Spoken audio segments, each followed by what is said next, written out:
the President-elect of the United States, Donald John Trump.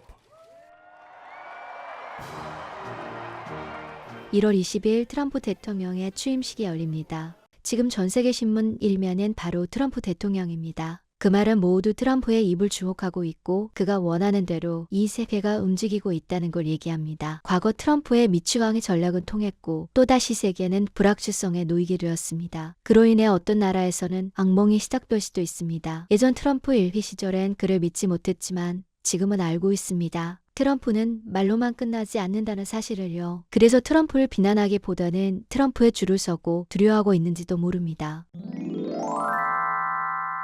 그렇다면 세계의 두려움이란 어디서 비롯된 것일까요? 우선 트럼프는 미국 우선주의, 미국 경제를 강하게 만들겠다라는 공약으로 대통령에 당선되었습니다. 취임식 첫날부터 얼마나 잘할지를 보여주려고 할 텐데요. 그래서인지 트럼프는 취임 첫날부터 행정명령 수십 개를 내리겠다고 공언하고 있습니다. 미국 대통령이라고 모든 걸 다 할 수는 없습니다. 의회를 통과해야 할 사항들은 하지 못할 것이고 대통령 권한으로 할 수 있는 일들은 다 할 겁니다. 전문가들은 불법 이민을 막기 위한 장벽 건설이나 화석연료 생산 확대, 감세 정책, 파리 기후협정 탈퇴 등 트럼프가 첫날부터 행정명령을 발동할 것이라고 추측하고 있습니다. 그렇다면 미국 우선주의를 주장하는 트럼프의 가장 위협적인 정책들을 알아보도록 하겠습니다.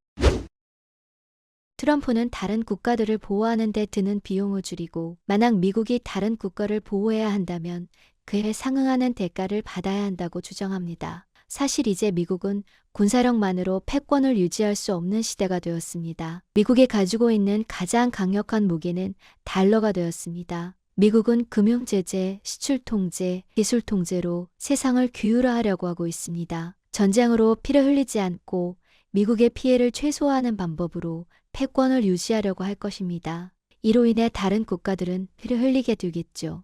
트럼프 대통령에게 가장 중요한 건 여론입니다. 자신의 지지자들이 가장 원하는 것이 무엇일까요? 바로 중국을 압박하는 겁니다. 그들은 중국이 미국의 일자리를 빼앗고 불공정한 무역 관행을 통해 미국 경제에 해를 끼친다고 믿고 있으니까요. 사실 중국 경제가 미국 경제의 65% 이상을 추적해왔기 때문에 미국도 두려움을 느끼고 있는 거겠죠. 트럼프 대통령의 당선으로 가장 희생을 치러야 할 나라는 중국이 될 겁니다. 관세 정책.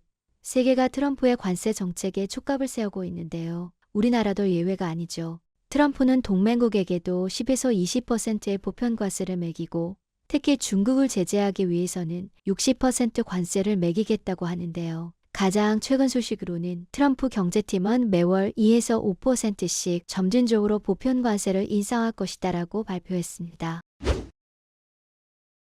만일 실행된다면 한미 FTA로 관세를 내지 않던 한국 기업이 큰 타격을 입겠죠. 그러나 미국 제품과의 경쟁력은 떨어지지만 관세를 60% 내야 하는 중국 제품과 비교하면 우위를 점할 수도 있을 테니 오히려 기회가 될 수 있다는 의견도 있습니다. 한국은 불확실성 때문에 미국의 직접 투자를 확대하거나 수출을 다변화하는 등의 노력이 필요합니다.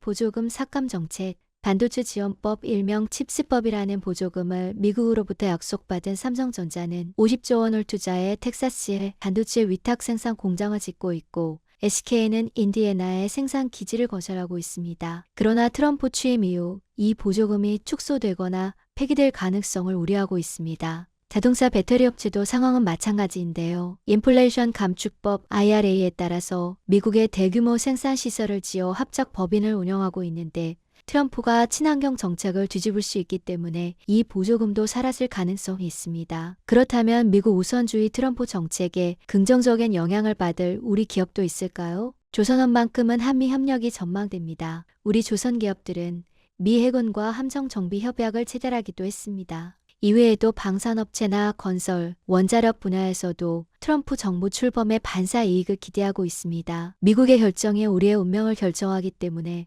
우리는 준비를 정말 많이 해야 합니다. 어떤 영향을 받게 될지 아무도 모르니까요. 구독, 좋아요 잊지 않으셨죠? 그린란드 매입. 남의 나라 땅을 돈 주고 산다고 울음장을 놓는 트럼프를 보면 부동산업자여서 그런가 하는 생각을 하다가도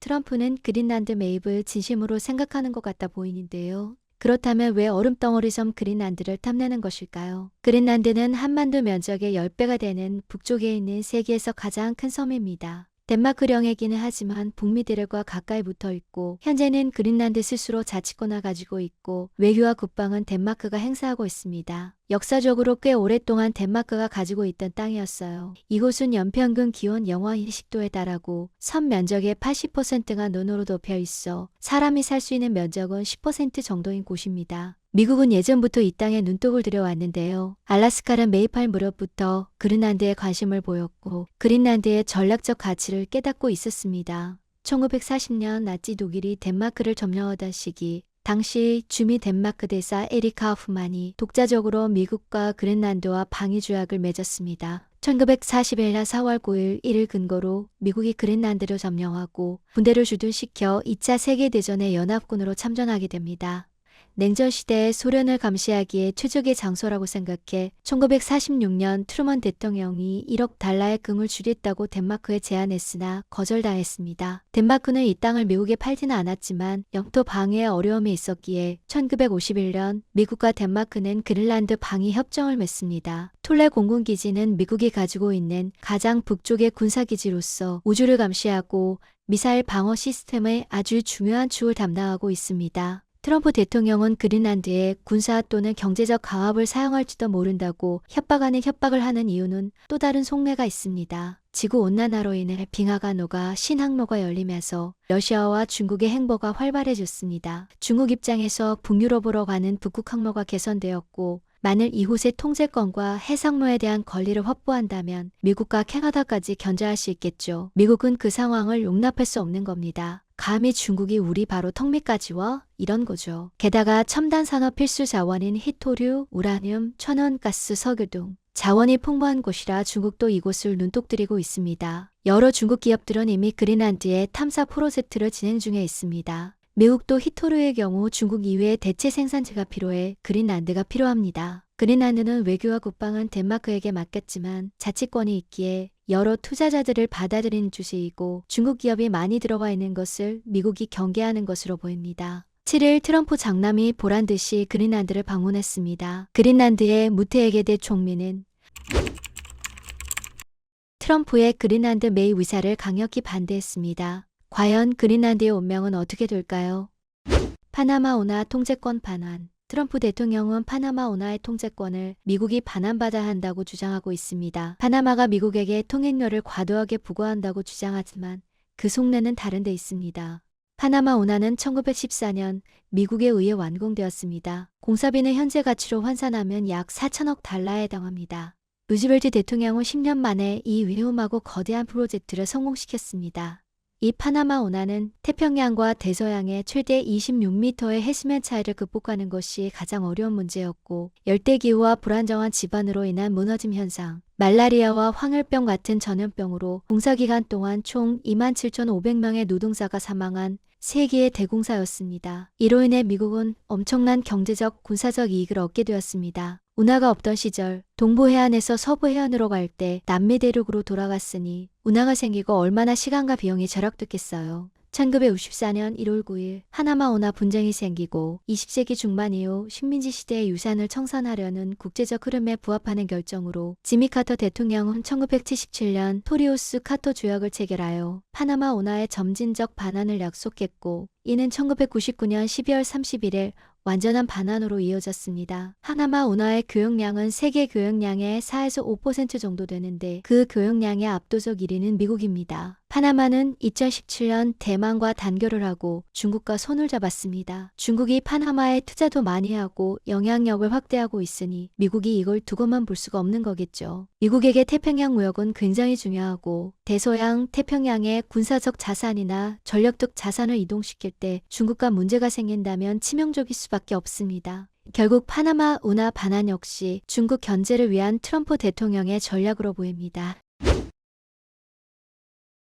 관세, 그린란드 매입, 파나마 운하 반환 등 트럼프의 중국 압박 전략은 날로 강도를 높여갈 것이고 중국도 큰 리스크에 직면할 것입니다. 한국은 이 거대한 고래 싸움에서 살아남기 위한 준비를 해야 합니다. 요즘 태양광이나 전기차 같은 탄소 중립 분야는 물론이고 휴대폰 같은 산업 전반에서도 중국에 뒤처져 있습니다. 트럼프가 중국을 압박하는 동안 우리는 이 시간을 잘 활용해서 중국과의 경쟁에서 우리만의 미래 산업을 찾아야 합니다. 미국과의 관계에서는 우리가 무엇을 양보하고 무엇을 지켜야 하는지 정부가 정교하고 치밀하게 전략을 짜야 합니다. 그러기 위해서는 혼란한 한국 상황이 정리되어야만 하고 새로운 정부가 책임감 있게 한국의 미래를 계획해야 합니다. 트럼프 2.0 시대 위기를 기회로 삼아 새로운 한국의 도약을 기대합니다. 오늘 영상은 여기까지고요. 공부하는 랄랄라였습니다.